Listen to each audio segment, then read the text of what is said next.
Netflix के platform पर एक एडिक्शन के ड्रामा रिलीज हुआ है। सोचो तुम रात को कैजुअली नेटफ्लिक्स स्क्रॉल कर रहे हो और एकदम से नया के ड्रामा तुम्हारे स्क्रीन पे आ जाता है। ट्रेलर भी नहीं देखा, स्टोरी का कुछ भी आइडिया नहीं, और बस क्यूरियोसिटी में क्लिक किया और डैम तुम फंस जाते हो रॉयल रसोई, एक क्रियोल किंग और एक टाइम ट्रैवल हीरोइन की बीच की दुनिया में। नाम है बॉन एपिटिडी और मैजेस्टी। वीकेंड का हंगामा है, हर सैटरडे संडे आपको देखने को मिलता है 2 episode and definitely Hindi dub काफी मस्त है, इसमें आपको कोई कमी देखने को नहीं मिलती है। नेटफ्लिक्स का शो है, टोटल 12 एपिसोड देखने को मिलेंगे आपको इसमें। और भाई इसके एपिसोड 1 और 2 ने मुझे लिटरली हिला के रख दिया है। 2 एपिसोड आया है जिसका ब्रेकडाउन करने वाला हूँ मैं। शो शुरू होता है एक पीरियड किंगडम से, लगभग 500 साल पहले का कोरिया। यहाँ एक किंग है जो एकदम क्रियोल है, पर उसकी सबसे बड़ी वीकनेस है खाना। उसका ऑब्सेशन फूड के साथ है, जैसे खाना ही उसके लिए पावर और कंफर्ट का सोर्स है। दूसरी तरफ हमें मिलती है अपनी एक्ट्रेस, एक फ्रेंच बैकग्राउंड वाली लड़की जो 2025 में रहती है। स्टार्टिंग में जब अपनी एक्ट्रेस एंट्री लेती है,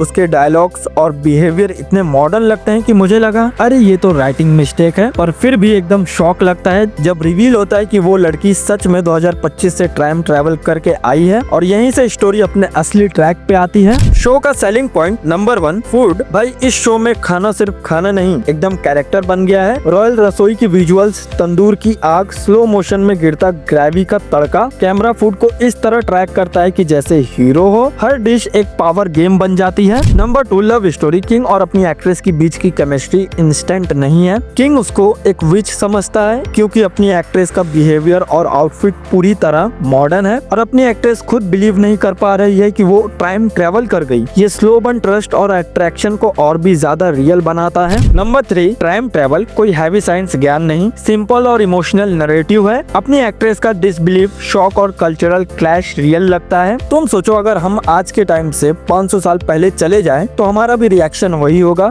जो अपनी एक्ट्रेस का है। प्रोडक्शन क्वालिटी, इसमें आपको कोई कमी देखने को नहीं मिलेगी। विजुअल्स, किंगडम के वाइड शॉट्स और रॉयल रसोई के क्लोजअप्स एकदम सिनेमैटिक फील देते हैं। नाइट सीन्स में ब्लू ब्लैक टोन्स और किचन के फायर ऑरेंज कॉन्ट्रास्ट क्रिएट करती है। कॉस्ट्यूम्स, किंग का रॉयल एंटायर और अपनी एक्ट्रेस का मॉडर्न लुक, दोनों का कॉन्ट्रास्ट विजुअली एक अलग कहानी सुनाता है। म्यूजिक एंड साउंड, रसोई के चोक, सीजलिंग और लड़ले के साउंड लिटरली तुम्हें स्क्रीन पे खाना खाने का मन करा देता है। बैकग्राउंड स्कोर में ट्रेडिशनल परक्यूशंस और सॉफ्ट स्ट्रिंग मिक्स होते हैं जो मूड को परफेक्टली बैलेंस करते हैं। कुछ बेस्ट मोमेंट्स पर भी बात कर लेते हैं। रॉयल किचन टेस्ट, जब अपनी एक्ट्रेस पहली बार रसोई में दिखाया जाता है, एटमॉस्फेयर एकदम क्योटिक है, नाइव्स, फायर, शाउटिंग और अपनी एक्ट्रेस की tension. Second Kings first testing, जब किंग पहली बार उसका बनाया खाना टेस्ट करता है, उसका स्लो कैविंग और मैक्रो एक्सप्रेशन चेंज, बस वहीं से लगता है कि ये खाना सिर्फ फूड नहीं, एक पावर सिंबल है। थर्ड विच एक्यूसेशंस सीन, अपनी एक्ट्रेस पर जादूगरनी होने का इलाज, क्राउड का टेंशन और ड्रम्स की घमासान बीट, एकदम गूज़बम्प सीन, मजा आ जाता है भाई उसे देखने में। फोर्थ साइलेंट कॉरिडोर वॉक, जब अपनी एक्ट्रेस पैलेस के अंदर चलती है और उसके मॉडर्न फुट स्टेप्स इको करते हैं, वो साउंड डिजाइन ही बता देता है कि वो इस टाइम की नहीं है। थीम्स जो शाइन करते हैं, food is equal to language of power, प्यार, जिसका डिश किंग को इम्प्रेस कर दे वही पावर के खेल में जीत जाता है। Time travelling is equal to identity crisis, अपनी एक्ट्रेस की स्ट्रगल, मैं कौन हूँ और इस दौर में क्या कर रही हूँ। क्रियोलिटी वर्सेस क्यूरियोसिटी, किंग का कॉन्ट्रास्ट, एक तरफ रूथलेसनेस, दूसरी तरफ फूड के सामने एक वुल्नरेबल साइड। सेकंड एपिसोड भी काफी जबरदस्त था, मजा आया उसे देखने में। भाई सेकंड एपिसोड शुरू होते ही जियोंग और गिलग्यूम को सीधा जेल में पहुंचा दिया जाता है और यहाँ चेहोंग डेडली चैलेंज देता है, कुक और डाई। जियोंग का कॉन्फिडेंस देखने लायक रहता है। जेल के अंदर भी डील करती है कि डिश बनाएंगे तो छोड़ना होगा। कुकिंग के बीच एक और धमाका, जियोंग बोल देती है कि वो 2025 से आई है। कोर्ट फुल शॉक में, लोग उसे डायन समझने लगते हैं, लेकिन डिश के टेस्ट जियोंग को पसंद आते हैं और उसकी जान बच जाती है। पर ट्विस्ट यहीं खत्म नहीं होता।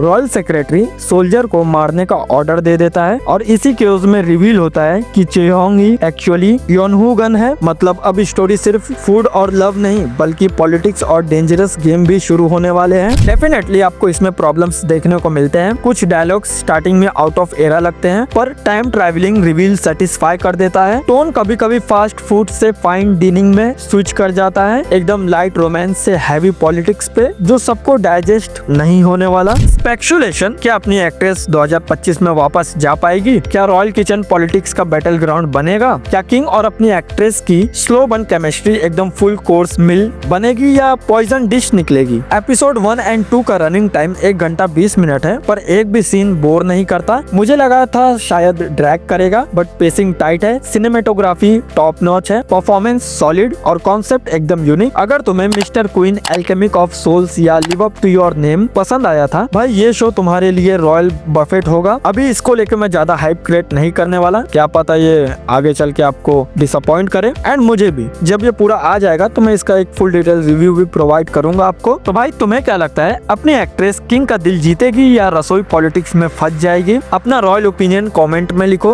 वीडियो पसंद आई हो तो लाइक करो, चैनल को सब्सक्राइब करो और बेल आइकन को दबा दो। ऑल पे सेट करना मत भूलना, वरना किंग तुमसे रॉयल रसोई में भरता बनवाएगा। Just kidding, bye bye.